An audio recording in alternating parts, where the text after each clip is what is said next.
Hey everybody, it's Cheryl with Off Leash K9 Training, and thanks for joining in with my live Q&A tonight.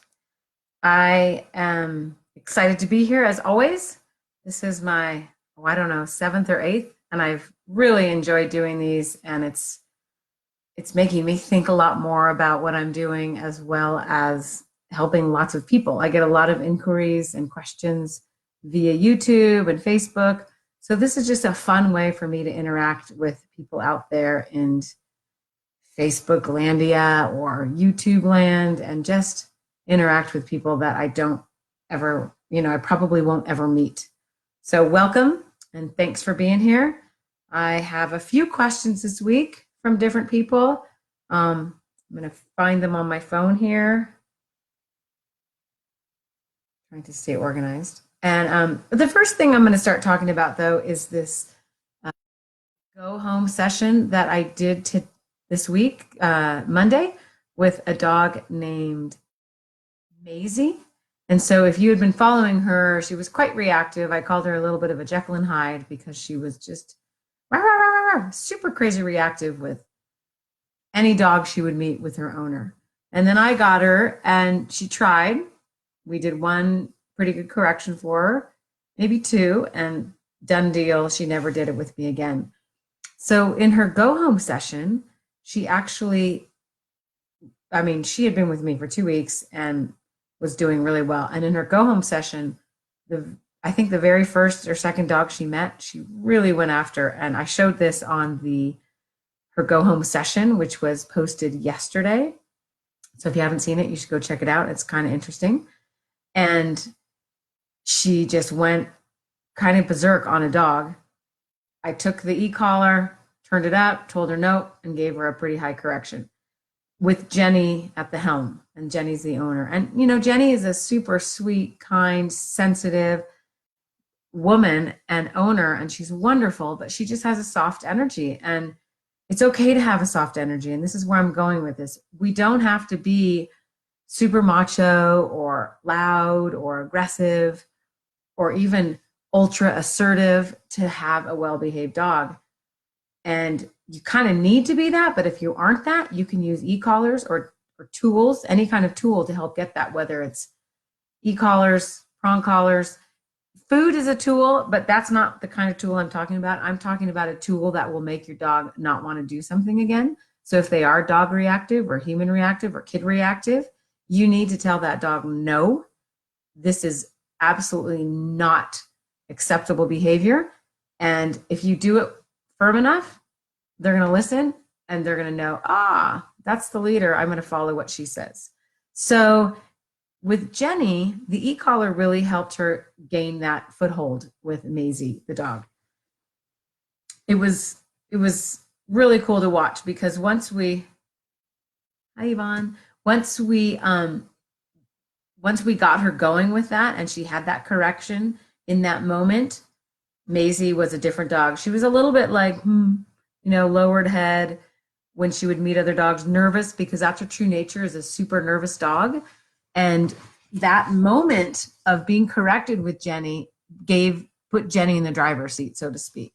So it was really cool to see. And then it was great to have the rest of her session when Maisie did not do that with any other dog. And so if you have a softer, you definitely need to have, let me back up. If you have a dog that you're struggling with, you can't have a weaker or softer energy than them. You have to be more assertive than them. You have to be. And it's hard to get a bigger voice or feel like you have a bigger personality. It's just hard to do that. You got to change yourself, and that might not be comfortable or not be possible for some people. And these tools, especially an e-collar, really help you be able to do that. You don't have to change the tone of your voice. You don't have to change anything. The e-collar makes you more relevant and makes you more important, and the dog listens to you when you find that right corrective level that they need. I used to work for Outward Bound and do a lot of climbing, and I have a good friend out there in Canada, and Mark Miller, and he once said to me, wow, Cheryl, you're only 5'2", your personality seems much bigger than that. And I do have kind of a bigger personality, and sometimes I wish I was more sensitive and wasn't, always the big personality person. but it has served me well, and it serves me well in dog training, but not everybody's like that. So e-collars, prong collars, these are wonderful tools to help people become more assertive with their dog and to become the leader. And I'm not talking about abusing your dog and shocking the crap out of your dog. That's not what I'm talking about. Hey, Linda, nice to see you. I'm not talking about doing that sort of thing with your dog. What I'm talking about is being the leader for your dog. And if an e-collar or a prong collar or some other aversive tool helps you do that, then go for it. Because it was really cool to see Jenny in that moment with Maisie, and then have Maisie just toe the line after that. And I got a text from her today, and they said they're doing really well. So keep it in mind if you're struggling with your dog. Maybe look for a balanced trainer in your area, or just send me an email, send me anything, a message on Facebook, and I'll try to set you up with somebody in your area to help you with that.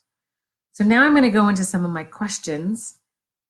I like the hand wave. Thanks. And if anybody else is joining in, this is Cheryl with Off Leash K9 Training, and this is my Tuesday evening Q&A. It is a place where I can have folks from all over the world tune in, and I get questions from people all over the world on YouTube, and where I can answer in one platform and hopefully help other people in the process. All right. So I have a lot of questions about separation anxiety. I think a lot of people struggle with this. If you are struggling with separation anxiety, I would suggest go to my YouTube channel. I have a playlist of separation anxiety videos. Watch those. And this is where a few of these questions are coming from. Let's see. Arroyo 128 asked, "Hey Cheryl, I'm trying to work through separation anxiety with my dog and have been watching your videos. I noticed that in one video you use the e-collar to give a correction, and with another dog you would tap the crate to interrupt their tantrum. Do you choose one method over the other depending on what kind of dog you're working with?" And no, I prefer to use an e-collar. I think it's a more direct and a quicker tool, so you get quicker results, and I prefer an e-collar. But not everybody wants to use e-collars, nor do they want to pay for an e-collar. And if you don't ever want to go totally off leash with your dog, hey Paige, nice to see you, Paige. If you don't want to go totally off leash with your dog, then go for just banging on the kennel. And what I do is I just let the dog be in it. If they whine at all, I yell nope, not yell, but nope, a firm nope, and I bang on the kennel. Hey Paige. I just bang on the kennel, and it usually startles the dog out of it, and they kind of look around, and then I walk away. So they don't get any positive reinforcement for whining. They get super negative interruption for whining.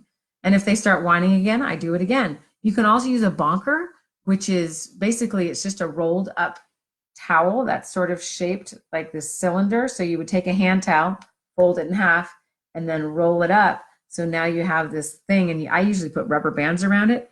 So you can yell nope and toss that, make sure you hit the crate, and it also startles them out of their whiny state that they're in their mind. So I prefer an e-collar, but if you don't ever want to go off leash and your dog's not crazy reactive, then you can do it without e-collars. So that's how to answer that one particular question, Arroyo 128. So if you have more questions about it, let me know.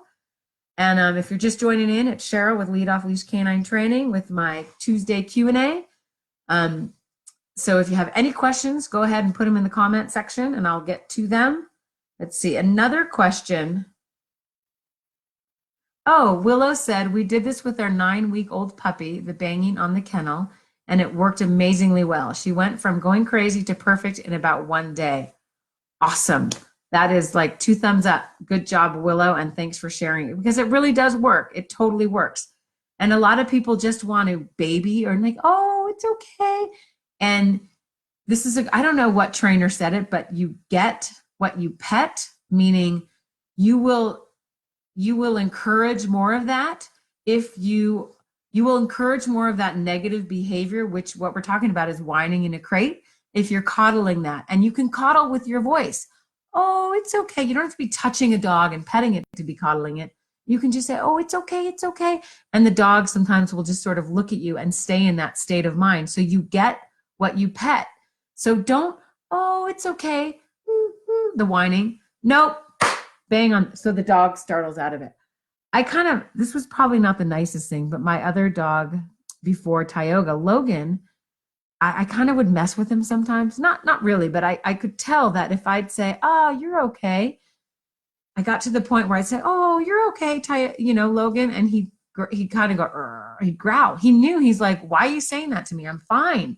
But he could tell in my tone of voice, I was trying to get that out of him by saying in this kind of weakish, coddly tone of voice, you're fine. And he'd back at me. It was kind of interesting. So you get what your pet. Don't pet a dog. Don't pet a dog that's whining. Don't pet a dog that's aggressive. Don't pet a dog that's being nervous and hiding. Don't pet that dog. Don't give it sweet voices and treats. Interrupt it if it's whining. Interrupt it if it's hiding. Maybe push it back out in front of you. If it's aggressive or reactive, definitely interrupt that with some banging or some poking or some tapping or an e-collar tap or a bonker. So it's a good saying, you get what you pet. Hey, Michelle, nice to see you from far away. All right, so I'm going to go to the next question, which again has to do with separation anxiety. And this is a good one. This was from Matt Harris, and he was watching one of my videos of it, introducing a dog. It's not really separation anxiety, but introducing a dog to a kennel. And he asked, when do you shut the gate on the crate? And in the video, I was showing how you lure a dog into the kennel with a treat. All 4 paws go in. Yes, gets a treat. Bring it back out. Lure the dog in or use leash pressure. Yes, 4th paw in. Yes, give it a treat. So I did this for maybe 15 minutes, and I was progressing to where maybe on the 10th or 15th time, the dog would get in and turn around now, and I'd say yes and give it a treat. And then maybe the 30th time, it would get in and turn around, and it would wait like, where's my treat? And he would just sit down, and I'd say yes and give him a treat. So I was shaping the behavior I really want, which is to go in the kennel and lie down. So we were working on that. And I was telling him how this, in this video and this guy was watching, I was telling him how this is how you introduce a dog to a kennel. And he had asked, well, when do you let him out of the crate? And that's an awesome question. So I would when do you shut the crate is what he asked, the door. And so I would be, Michelle, it's so nice to see you. I would be putting him in there, doing this 15-minute worth of work of getting him in the kennel, giving him a treat, getting him in the kennel, giving him a treat. And maybe after 15 or 20 minutes, depending on the dog, maybe 10 minutes, depending on the dog, I would actually shut the kennel door. And then I would go into what we just talked about. If the dog starts whining, I would say nope, and I would bang on that crate. Not say, oh, it's okay. I would shut the kennel door.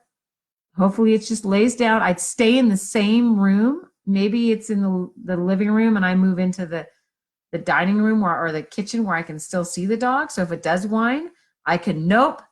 Walk. If you mark the whine, you don't have to bang on the crate when it's whining. You need to say nope when it's whining and then march over there. You can have 30 seconds and then bang on the crate. So you want to mark the infraction that the dog's doing and then give a correction. That's a marker thing. Maybe I'll talk a little bit about that afterwards. But back to this guy's question, if you shut the gate and the dog's fine, great. Say every now and then, say good, and go give it a treat. Bring it a treat to encourage what it's doing, which is laying in the crate, probably just laying in the crate, watching you move around the house, which is fine. But once he starts standing up and whining, nope, march over there, bang, right on the crate. And I would probably leave him in there for 30 to 60 minutes, maybe longer. I mean, if he's doing well, let it go. And then I would take him out. If it's a puppy, I would do this for any dog. I would take him out, go for a potty, maybe do some more structured walk, maybe a little playtime, and then I would do some more training, and then I'd put the dog back in the crate, shut the door, and let it go for another 30 to 60 minutes. And I would do these blocks of time throughout the day, and pretty soon your dog is just going to be super accustomed to being in the kennel. And no problem, because you're there with him. You're not shutting him in and leaving for 5 hours. And this goes right into, hey, Deb, Nice to see you. So this goes into another question I have, which is about the crate. And I think it might have been the same. No, it was a different video, but in the separation anxiety videos, Edith Garcia asked, would they sleep in the crate at bedtime? And yeah, they definitely sleep in the crate at bedtime. Every dog I've had has been in a kennel up until, overnight, 8 months to a year. Some people kennel their dogs for their life at night, which is totally fine. I have one dog. He's really well trained. He's a good guy. He has no reactivity or chewing, nothing. So he sleeps on his bed at night. That's your own personal choice. But when he was young, he was in a kennel every night until at least 8 months. And then I moved the crate away from that space that he was laying in upstairs in our bedroom. And I took the dog bed out and I put the dog bed at that place where the crate was. And then I had a leash tethered. It was right next to a dresser. So I tethered this leash and then he was tethered to it and sleeping on his bed at night. So he couldn't get up and roam the house or potty in the house by accident. He just didn't have the kennel walls around him anymore. So it was a nice transition and a progression for him knowing where to be at night. And, I've said this before that a crate, has like these external barriers so the dog can't actually move from it. And during this process of being in a kennel and a crate, you want to be training your dog, because what happens is you're creating internal structures in their mind between you and them with your leadership. So these external structures, they can go away. And the dog knows this is where I'm supposed to be at night, and they hang out on it.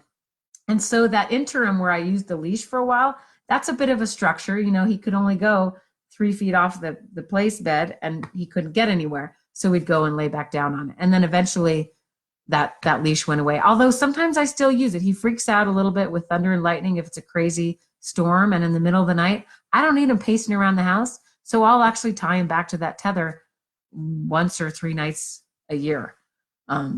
So if anybody has any questions about that, let me know. If anybody has a puppy out there that's watching and wondering about that crate time, let me know. And let's see. I had one other sort of question this evening I wanted to talk about, and that is about, hey there, Amy, how are you? I love watching your stuff that you've been putting out there. This goes back to that video I was talking about when I first got on here, and that is in relation to Maisie and Jenny. That's the owner. Wonderful people. She's a sweet, sweet dog. Jenny's awesome, the owner.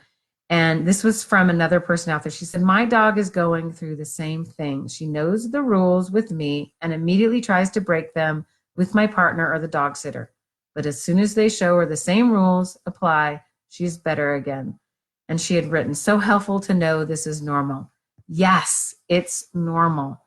If I can take a dog and board and train it and get, with most dogs, I mean, all dogs I've worked with so far, I've had awesome luck with it. I mean, I just, knock on wood, I haven't had any dogs not get better with me. I haven't said, I don't know what to do. It's not happened to me yet.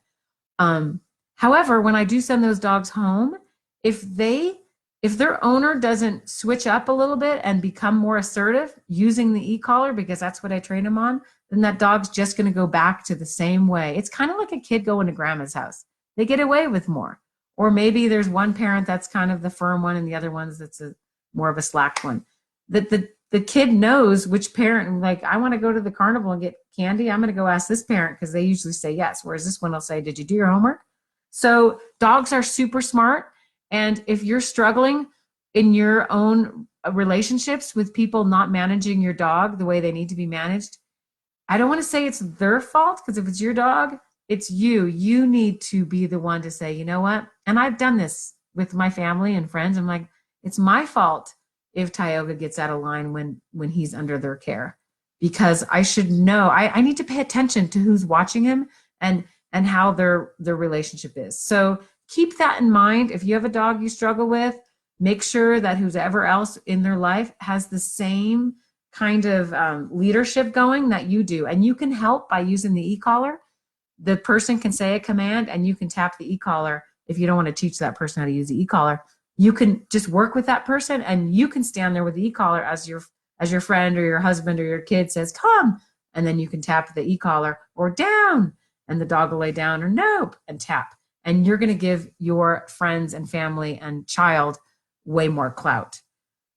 So Willow asked, what is the best way to address puppy nipping that gets a little too aggressive? We have a 12-week-old puppy, and she is great most of the time, but some evenings she seems to get especially hyper and will jump up and nip at us.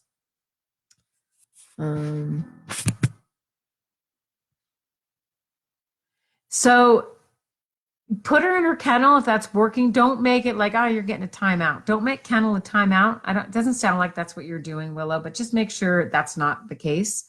You don't want to make the kennel be like, oh, it sucks being in here. So if it's just putting her in there, like making it like, okay, let's go, come on, puppy, let's go kennel up, and then get a treat, because you're making it like, let's make this activity for the next 3 minutes. I'm going to put you in the kennel. It doesn't take 3 minutes, but 30 seconds. We're going to walk over there because I'm done with you. But I'm like, come, let's go, kennel up, lie down, good, here's your treat. And then you're like, thank God that dog's put away. That's fine, but you're not like, come on, get in the kennel, and slam on the door in the dog's face. You don't want to make the kennel an uncomfortable place. You want them to like it. So don't make it a timeout, first of all. But 12-week-old puppy what I would do if I would put this is what I do. I put they have micro prong collars. They're 2.25 millimeter prongs. Put it on, have a little, like a little leash, a lightweight leash. So it's not this heavy thing if it's a small dog being dragged around. And if you're with the dog, let the dog wear the collar and drag this leash around. Because now if the dog's getting jumpy and nipping wildly, you just take the collar, or you take the leash. Here's the collar. You take it and you say, no, pop. And the dog goes, huh? What was that? And I was just working with the puppy. I didn't get any footage. I kind of wish I had. A little 12-week-old boxer, super cute, named K.O. And I went over for one session, some friends of mine, and we put the prong collar on, and it was a game changer. I wish they were watching, because they'd probably chime in and say, best thing we ever did was get that little prong collar. And I talked to them a little bit about the prong collar, meaning some people use prong collars for the rest of the dog's life. That's not what I do. It's a bridge tool for me. I use it to get to another place in training. So I'm not just going to put the collar on and have the dog out in front pulling me along, but not pulling so hard. I'm actually going to use it to teach a dog to heel, which means to be by my leg. And eventually, once they know how to heel, I don't need the prong collar anymore, because they respond to my commands and my leadership. So put a prong collar on, get a micro. I like Herm Springer. You can get them from Amazon. Make sure it's not made in China. And really what you're looking for is in the prongs, rounded, not blunt cut little prong tips. They're sort of rounded, and it's a great brand. Put it on, let the little puppy drag a leash. And every time it goes to nip, you need to say nope, and then give it a leash pop. I like to do a horizontal leash pop, because it makes the dog, you'll say nope, pop, and the dog will kind of go, what the heck? And if you get a little tiny, that's even better. I mean, the mom dog does that. They get sounds. That means you're being effective. So if you're just saying nope, pop, nope, pop, nope, pop, and the dogs barely do anything, you need to go nope, pop. Dog doesn't change. Nope, pop. Dog doesn't change. Nope, pop. And then the dog like either looks at you or makes a yelp, and they get it so fast. This little KO dog got it so fast. It's a boxer. He's stubborn. He's willful, and he got it really fast because he was chasing the kids on the bike. So try that. Good to see you, Paige. Thanks for tuning in. So try that, Willow, and let me know if you have more questions about it. Micro 2.25 millimeter prong collar, lightweight leash, drag it around the house. Only when you're with the dog, leave it on. And anything they do for an infraction, mark it with a nope, and then march on over there, pick up the leash, and give a really firm pop. on the leash. So the dog isn't still looking or doing whatever it was doing. If it's still doing that, you didn't go firm enough. You want it to pop and then startle out of it. So let me know. Nope, she's not too young.